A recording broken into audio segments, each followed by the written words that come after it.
jingle bells, jingle all the way. Oh, what fun it is to ride in a one-horse open sleigh. Jingle bells, jingle bells, jingle Hey, everybody, all and the welcome way. to John Talks, not Indian Cinema. That's right, this is a different show. I'm going to talk Christmas movies because Christmas at the time of this recording is 2 weeks away. So I thought that I would do a special episode about my favorite Christmas movies.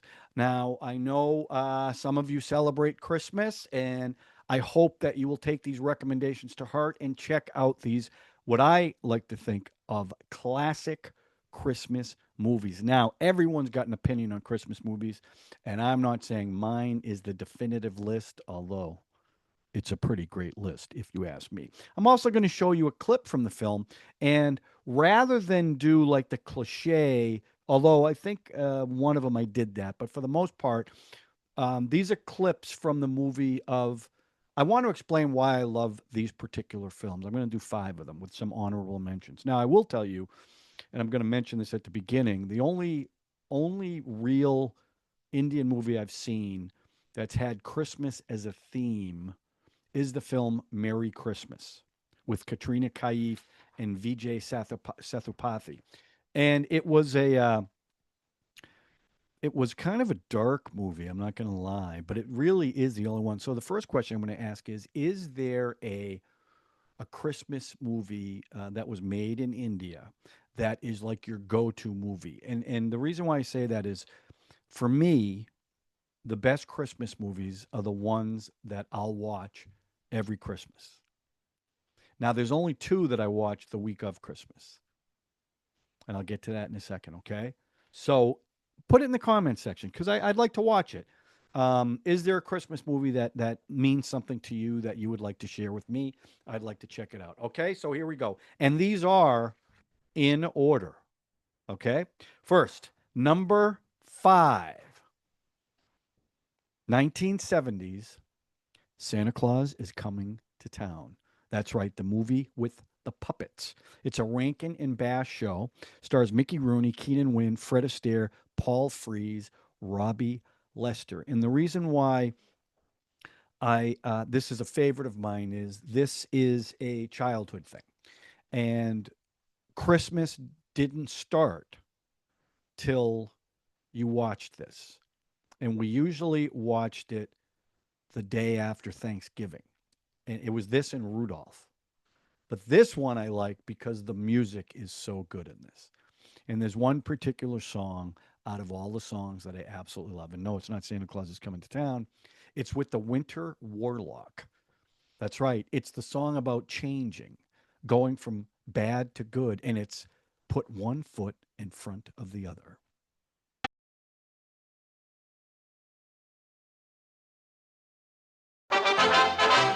Put one foot in front of the other, and soon you'll be walking across the floor. Put one foot in front of the other, and soon you'll be walking out the door.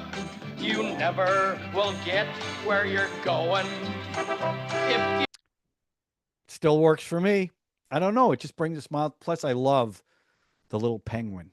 And I actually have the little figures of Santa Claus and the penguin in the house. So that's a big one for me, okay? Number 4, 1990s, Home Alone. Starring, well, first of all, directed by Chris Columbus, starring Macaulay Culkin, who I think was 8 or maybe 10. And the fact that he carried this movie and was so good in this movie and so funny in this movie. I hated him because I always wanted to be an actor, and I'm like, this little kid is incredible, and he's carrying a film. It also starred Joe Pesci, Daniel Stern, and Catherine O'Hara as the mother. Now, there's a lot of great scenes in it, and Macaulay Culkin as McAllister, Kevin McAllister, is so funny in this. You know, the scene where he's in the grocery store. I don't think so. But there's also a scene in the church.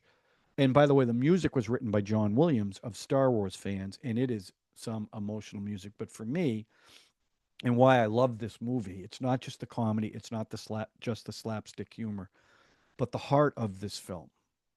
And one of the last scenes in the film, when Kevin's upstairs and the mother comes in the house, who's gone through this journey to get back to the house because they forgot Kevin, and she's yelling for Kevin. He comes down the stairs, and they shoot it in a way where he's in the foreground looking forward and she's in the background. And he turns around with a hurt look on his face. Well, let me show you the clip.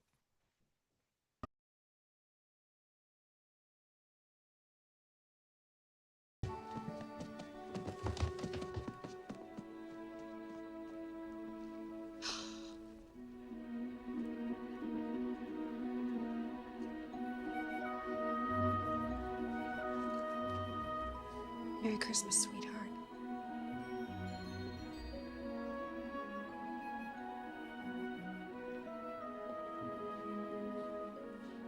Oh, Kevin, I'm so sorry.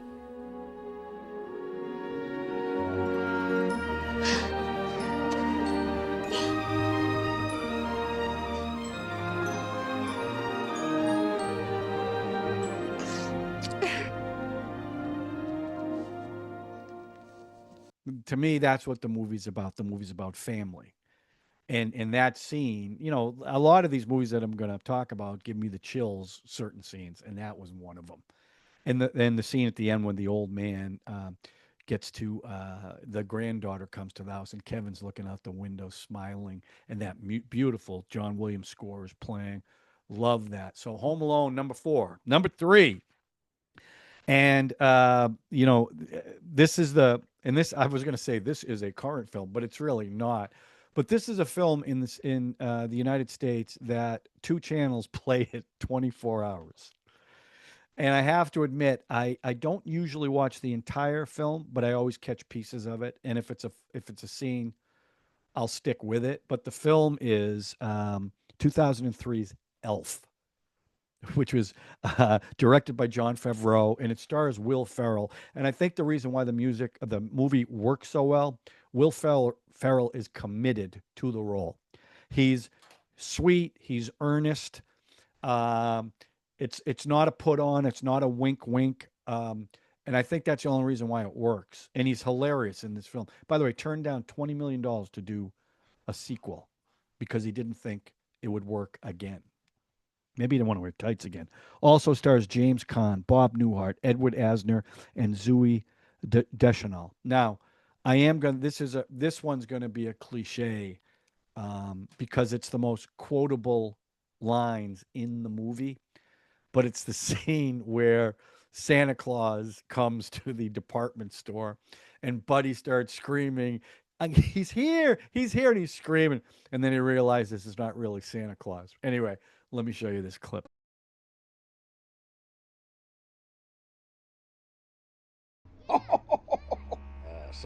How old are you, son? 4. You're a big boy. What's your name? Paul.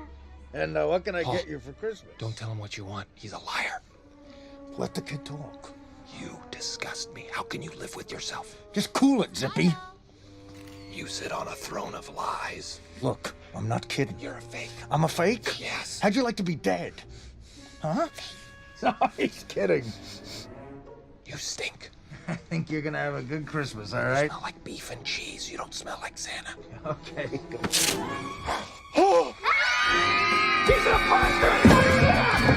Now, these are lines, by the way, that you hear all the time here. You sit on a throne of lies. You stink of beef and cheese. Just a great, and that scene. And by the way, they shot it. The kids are there at the beginning of the scene, but when they're fighting, they're actually green screened. They were matted in because of all the carnage that was happening. They didn't want any of the kids to get hurt. But that's one of the more modern films that I think is a Christmas classic. Like 50 years from now, people are going to be watching Elf, and they dress up for Halloween as Elf. So all in on Elf. Okay, we're getting down to the wire here, right? Number 2. Okay, this one is it's a Christmas Carol, but which one is it? There's a lot of really good Christmas carols. And one of the best ones is Mr. Magoo's A Christmas Carol. It really is. Also, A Muppet Christmas Carol, which I'm going to talk about later on in honorable mentions. But to me, the definitive, the best, A Christmas Carol is actually a film called Scrooge. And it was made in 1951. And it stars Alistair Sim. It is a British production. It was directed by Brian Desmond Hurst, based on the Charles Dickens book. Alistair Sim, Jack Warner, Mervyn Jones, Rona Anderson, George Cole. The reason why I put this at the top, it's the first Christmas Carol where, in my opinion, Ebenezer Scrooge isn't a cartoon character. He's a real, nuanced character, and that's because of Alistair Sim. Like his redemption, and that scene's wonderful. You know, in every Christmas Carol, after the ghosts visit, and he, the boy out the window, and what a wonderful boy, what a remarkable boy.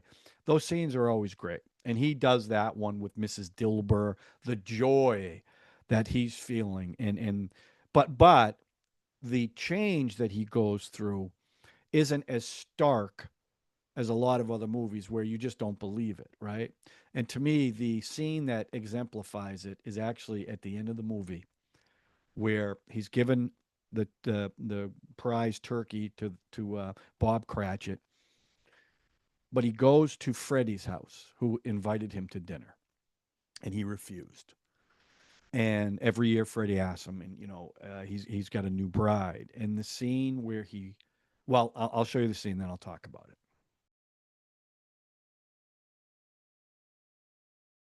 And all she said when last she came, young man, I think. Oh. Uncle Ebenezer! Fred, is it too late to accept your invitation to dinner? Too late? I'm delighted, delighted. My dear, look who it is.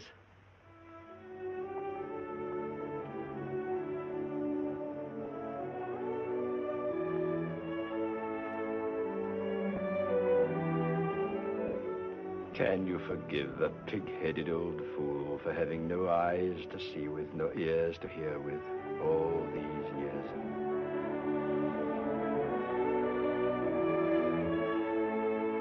Yes, you dear uncle. You've made Fred so happy.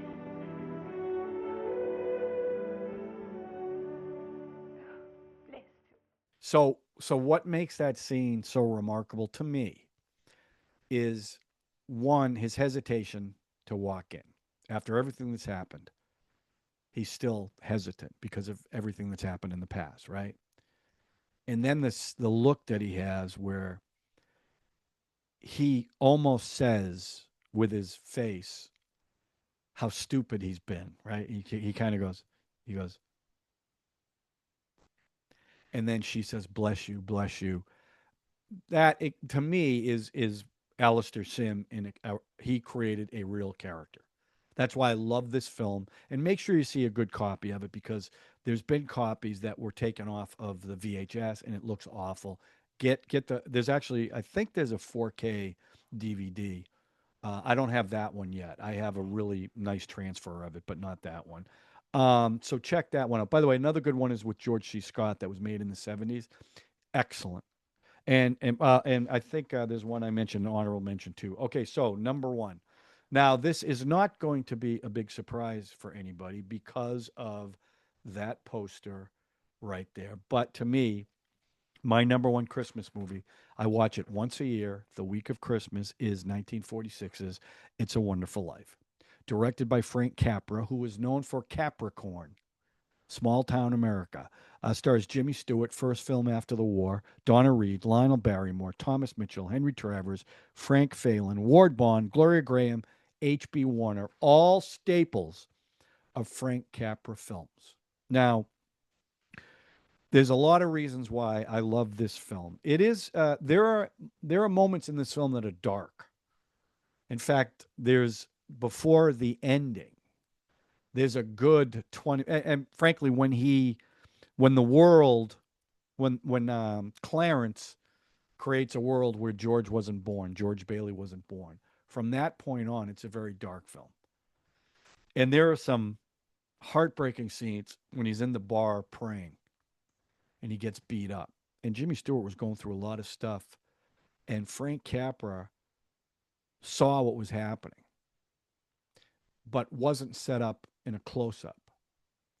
And because it was so emotional, what he ended up doing was blowing up the frame when in his final edit to show how much emotion Jimmy Stewart was projecting. And if you notice that scene when it zooms in on him, the quality doesn't look like the when the camera's pulled back. That's why. And then when he's on the bridge praying for Clarence. And there's other things about the movie. It's the first time they created fake snow for this. It used to be cornflakes, white cornflakes, which used to crackle. So they had they couldn't use the sound. They used a new form that didn't do that. And the other thing that was really funny was there was a heat wave when they filmed this, and the set was built in Hollywood, and it was 110 degrees, and they're all wearing heavy jackets. But, and again, the reason why I love this film, and I'm going to play the scene, and it is a cliche scene. And it's, well, let me show it to you, and again, I'll comment afterwards, but I just want to say up front, it is a cliche scene. Go.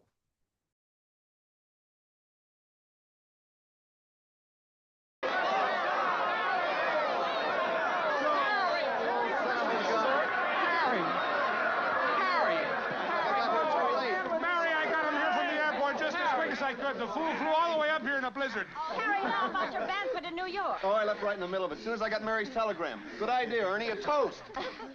To my big brother, George, the richest man in town.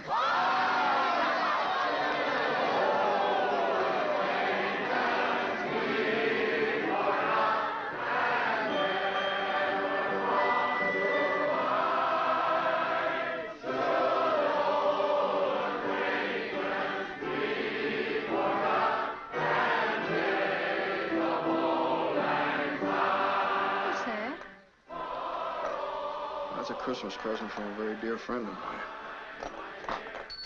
Look, Daddy, teacher says every time a bell rings, an angel gets his wings. That's right. That's right. Attaboy, Clarence. So that scene, when the brother comes back to my big brother George, the richest man in town, the bell, Clarence, no matter how many times I've seen that, I always get a chill whenever I watch it. Without fail, I get a chill. And that's why once a year, and I have a young niece and nephew. They used to be young. But when they were growing up, we would always watch those two movies. I'd have them over the house. We'd watch those two movies. And one time, my niece, who was in her late 20s, called me up and said, "Hey, John, Uncle John, can we watch It's a Wonderful Life at your house?" And I was like, "Oh, you're just doing that out of sympathy." She goes, "No, I really want to watch it." And that's why I love that movie. Now, my honorable mentions, and again, not in any order: National Lampoon's Christmas Vacation, funny movie with a lot of heart, 1989. A Christmas Story, 1983. Now, that's another one they play. A network here plays it 24/7. So you see it a lot. 1970 Scrooge with Albert Finney, who I thought was one of the best at playing young Scrooge and old Scrooge. And the music is fantastic. And that there's a song in there, "Thank you very much. Thank you very much. That's the nicest thing." I use that song a lot in some of the shows. Another one is The Muppet Christmas Carol. And the reason why I picked that one in 1992, Michael Caine is great in that movie as Scrooge. And he's talking to puppets. And I saw an interview with him where he said he never once thought of them as puppets, or he couldn't have played it straight. But it's really a good version. And the last one I have is Merry Christmas with Katrina Kaif and Vijay Sethupathi, only because, and I'm honest with you, it's the only Christmas-themed Indian film I've seen so far. So listen, that's my top 5. Let me know what you think about the 5 films. Have you seen them? What do you think about them? Are there films I missed? I'm sure there are. But these are my go-to 5. There's more, but these are the ones. Okay? Let me know your choices. Agree, disagree, you got something better, make the case, all right? And while you're at it, as a Christmas bonus, why not subscribe? Hit the notification button, hit the like button, and share. Share for Christmas. And we're going to hit 2,500 before Christmas Day. That's my goal. And I think we're going to hit it because you guys are helping this thing take off. And I want you to know, at this Christmas season, that's the greatest gift of all that I could get. And I mean that because I've been working hard on this thing. And, you know, I take a lot of grief from some people, but I really enjoy it. And what I enjoy, other than the films, because I love film, I love the back and forth with you guys, even the bad ones. It's fun to spar a little bit, you know? And I want you to know how much I appreciate that. I do not take that for granted for 1 second, okay? All right, that's it. I hope you and your families all have a very Merry Christmas and a healthy and prosperous New Year. And we'll talk to you soon on John Talks Indian Cinema. Thanks a lot for watching, everybody. Thank you very much. Thank you very much. That's the nicest thing that anyone's ever done for me. I may sound awful Dutch, but my delight is such. I feel as if a losing war's been won for me. And if I had a flag, I'd hang me flag out to add a sort of final victory touch. But since I left me flag at home, I'll simply have to say thank you very, very, very much. Thank you very, very, very much.